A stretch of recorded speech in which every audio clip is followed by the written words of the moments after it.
Many children have difficulties regulating their sensory systems. These systems are processed by the brain, receiving messages from the sensory receptors and turning them into appropriate motor and behavioral responses. There are 5 main types of sensory systems.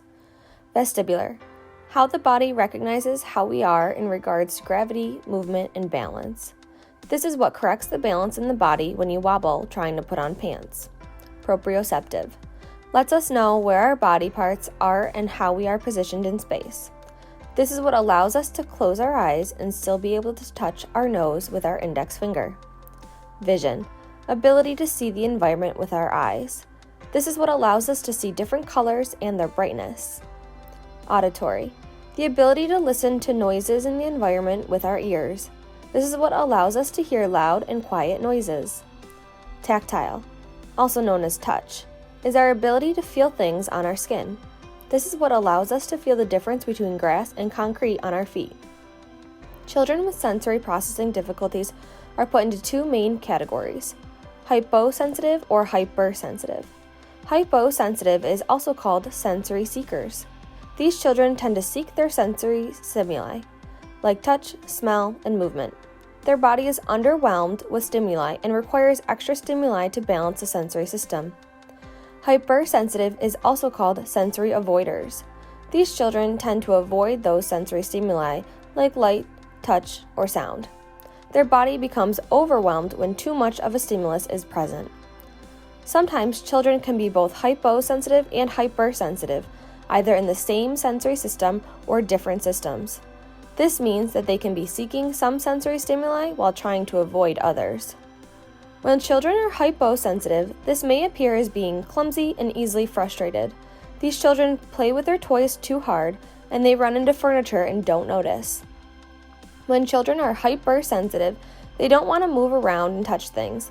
They don't enjoy art because they prefer not to touch materials like glue or glitter, and they may shy away from your touch. Those are just a few examples. All children are different, and all children will react differently to sensory stimuli, whether they are hypo or hypersensitive. Sometimes this can be seen as bad behavior. People tend to disregard the child and think that they are just acting out. In reality, these children's sensory systems might not be active enough, which would cause them not to see certain things or to act in a certain way to regulate their bodies. This is their way of asking for help. There are a bunch of activities that you can do at home or in the classroom to help. Again, all children are different and all children will react differently to these activities. It is important to try them out and see which one works best for your children. For children who are hyposensitive, with tactile sensation, they can participate in finger painting, squishing Play-Doh, or even drawing with shaving cream. For children who are hyposensitive with vestibular sensation, they can climb stairs, play catch, spin around, or do push-ups. For children who are hyposensitive with proprioceptive sensation, they can help carry groceries, push shopping carts, and even shovel the snow. For children who are hyposensitive with auditory sensation, they can bang on pots and pans or listen to their favorite music. For children who are hyposensitive with visual sensation, they can brighten the lights, give them picture search puzzles. For children who are hypersensitive with tactile sensation, they can roll the child up in a blanket and provide deep pressure. For children who are hypersensitive with vestibular sensation, they can swing on a swing. For children who are hypersensitive with proprioceptive sensation, they can do yoga, push-ups, or pull-ups. For children who are hypersensitive with auditory sensation, they can use noise-canceling headphones. For children who are hypersensitive with visual sensation, they can wear sunglasses, dim the lights, or move away from clutter. Any of these tips can be used in the classroom as well. Some other techniques include allowing breaks when children seem frustrated with schoolwork, allowing them to play with a fidget toy to distract them, or to have them practice mindfulness breathing techniques. Every child reacts differently to activities based on how they affect their sensory system.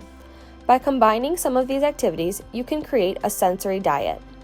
A sensory diet is a great tool that can be used to normalize the sensory system.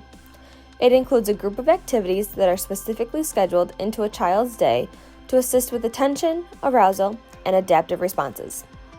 Try some of these techniques discussed and have fun with it. Talk to your child's occupational therapist and/or pediatrician for more information.